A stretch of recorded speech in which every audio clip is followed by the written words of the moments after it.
जब भी आप रेंट पे घर लें तो बहुत सोच समझ के लें। बिस्मिल्लाहिर्रहमानिर्रहीम। अस्सलाम वालेकुम गाइस, कैसे हैं आप सब। जी तो आज मैंने करनी है, आज संडे था, डीप क्लीनिंग करनी है पूरे घर की। मैं डीप क्लीनिंग दिखाऊंगी आपको।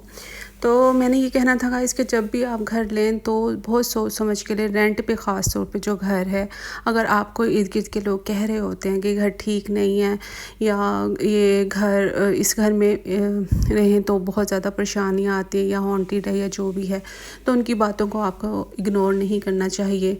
क्योंकि जब मैं इस घर में शिफ्ट हुई थी, ये देखें मेरा रेंट का घर है और मैं आपको बिफ़ोर का अभी लुक दिखा रही हूँ सारा।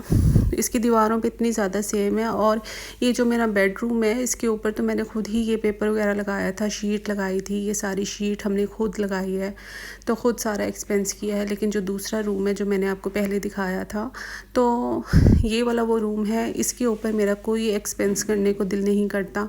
क्योंकि ये रेंटेड हाउस है और इस घर से मैं इस कदर तंग आ चुकी हूँ कि जब यहाँ मैं शिफ्ट हुई तो स्टार्टिंग में मेरे घर में 2 लड़कियाँ आई थी जिन्होंने मुझे कहा कि ना आप भी इस घर में ठीक रह रही हो, ये घर आपको सूट किया है या नहीं। तो मैंने कहा इस बात का क्या मतलब है।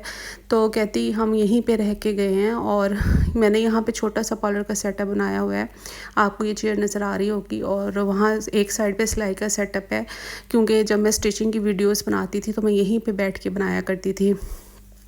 तो ज़्यादा खर्चा मैंने इसलिए नहीं किया पार्लर बनाने पे कि ये रेंट का घर है। मेरे जो बहुत बड़े बड़े जो मिरर्स थे वो सारे ऊपर वाले रूम में पड़े हैं, तो मैंने यहाँ पे नहीं लगवाए। क्योंकि ज़ाहिर रेंटेड हाउस है और कल को मालिक मकान मुझे बोलेंगे आपने क्यों लगवाए, हमारी दीवारें ख़राब कर दी। इनकी तो दीवारें आप देखें, दीवारों की कंडीशन आपने देख ही ली होगी वीडियो के अंदर कि किस कदर इनकी कंडीशन ख़राब है। इस घर को जितना साफ़ कर लें उतना ही बस कम है। इस घर को साफ़ करना बहुत मुश्किल है, साफ़ रखना। तो मैं ये बता रही थी कि जब हम यहाँ पे शिफ्ट हुए, हमें बड़ा इमरजेंसी में इस घर में शिफ्ट होना पड़ा, वरना इस घर की कंडीशन कोई नहीं थी, रहने वाली हालत कोई नहीं थी। बस कुछ हालात ऐसे हो गए थे कि हमें मजबूरन अपना घर छोड़ना पड़ा और एक रेंट के घर पे आना पड़ा। और हमें बस उस वक्त हमें एक जैसे अर्जेंट घर चाहिए होता है, हमें यही अवेलेबल था और यही मिला, तो इसलिए हम यहाँ पे शिफ्ट हो गए। देखिए फ्लोरिंग भी कोई ख़ास नहीं है, इसके जो फ़र्श हैं वो सिंपल सीमेंट के यानी कि प्लस्तर हुआ हुआ है, जस्ट कोई टाइल्स नहीं लगी हुई। लेकिन फिर भी 2 रूम्स हैं जस्ट नीचे और 1 रूम ऊपर है। तो इस घर का रेंट तकरीबन 15,000 है। तो क्या घर है, 2 कमरों का, एक छोटा सा घर है, 1 वॉशरूम है। तो फिर जब वो लड़कियां आई, उन्होंने मुझसे कहा कि वो पार्लर का कोई काम करवाने आई थी मुझसे, तो मुझे कहती हैं कि आप यहाँ पे ठीक रह रही हो, आपको कोई परेशानी तो नहीं हो रही। मैंने कहा इस बात का क्या मतलब है। कहती हम लोग यहीं पे रह के गए हैं और इस घर पे जितना अरसा हम लोग रहे हैं तो हम लोग परेशान ही रहे हैं, ये घर मनहूस है। और यकीन करें जो मेरे दिल पे गुजरी है ना, मैं आपको बता नहीं सकती उनकी बात सुन के। और भी सेम ऐसा ही हुआ था कि 6 महीने जस्ट हम ठीक रहे हैं इस घर के अंदर और 6 महीने के बाद मेरे हस्बैंड की जॉब चली गई। हमारे हालात इतने ख़राब हो गए, बद से बदतर होते चले गए, यकीन करें आप। और अभी तक स्टिल बस गुजारा ही है, हालात बिल्कुल भी ठीक नहीं हो रहे। जैसे मेरा पार्लर है, मेरा स्टिचिंग यानी कि मैं स्टिचिंग वगैरह भी करती हूँ, स्टिचिंग की वीडियोस भी बनाती रही हूँ। तो स्टिचिंग की वीडियोस इसलिए जस्ट मैंने बनाना बंद कर दी थी कि ना मुझे सर्वाइकल इशू है, मुझसे बहुत ज़्यादा सिलाई नहीं होती। तो मैंने ये बात आपको बतानी थी कि मैंने सिलाई की वीडियोस क्यों नहीं बनाती, अब मैं व्लॉगिंग की तरफ क्यों आ गई हूँ। तो व्लॉग्स बनाने का मकसद यही है कि एक तो मुझसे स्टिचिंग नहीं होती और दूसरी बात ये है कि अल्हम्दुलिल्लाह मेरा चैनल मोनेटाइज्ड है और मुझे इसके ऊपर डेली वीडियोस अपलोड करना है। तो स्टिचिंग के लिए मुझे काफ़ी ज़्यादा ज़ाहिर है मेरा एक्सपेंस हो जाता था। उसकी एक डिज़ाइनिंग के लिए कपड़ा ख़रीदना, फिर डिज़ाइनिंग के लिए मटेरियल लेना, तो इस वजह से मैं स्टिचिंग की वीडियोस नहीं बनाती। और व्लॉगिंग तो यही है कि हमने डेली रूटीन पे, डेली बेसिस पे जो काम करने हैं अपना वो रिकॉर्ड करने हैं और व्लॉग बना लेना है और एक वीडियो बन जाती है और वीडियो हम अपलोड कर देते हैं। तो बेसिक रीज़न यही थी कि अब मैंने इसी वजह से स्टिचिंग की वीडियोस बनाना छोड़ दी। ये घर हमें बिल्कुल रास नहीं आया। जब से इस घर में आया हम लोग स्टिल इतने परेशान हैं कि मैं आपको बता नहीं सकती।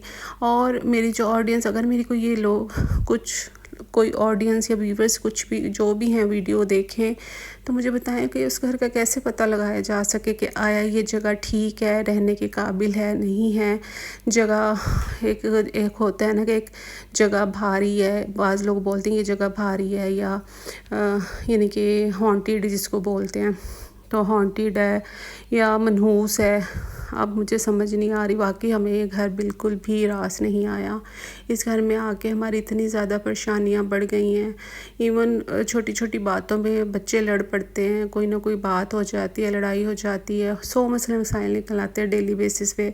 तो कुछ समझ में ही नहीं आ रहा होता कि असल रीज़न क्या है, क्या वजह है, क्यों इस तरह से हो रहा है।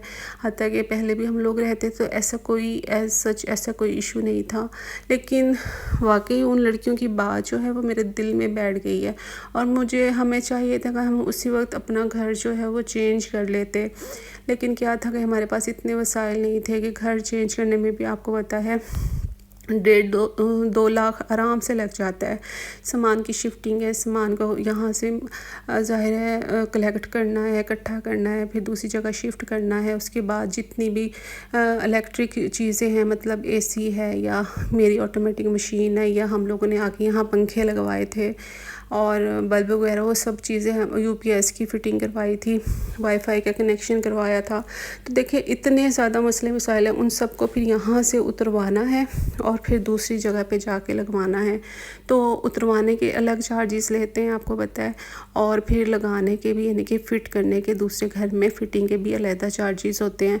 फिर हमारी एक वुडन अलमारी आपने देखी होगी मेरे इस रूम में, बेडरूम में, तो वो हमारी अपनी अलमारी थी, तो वो हम अपने घर से ही लेके आए थे उतार के। तो एक एक यानी कि चीज़ को सेपरेट करना, और पहले सारे अलमारी को खुलवाया और खुलवा के एक एक पार्ट उसका अलग किया, फिर यहाँ पे शिफ्ट किया, फिर शिफ्ट करने के बाद फिर यहाँ पे एक एक पार्ट को यानी कि जोड़ा है और उसको फिट किया है। तो देखिए कितने मसले मसाइल हैं घर को शिफ्ट करने के लिए।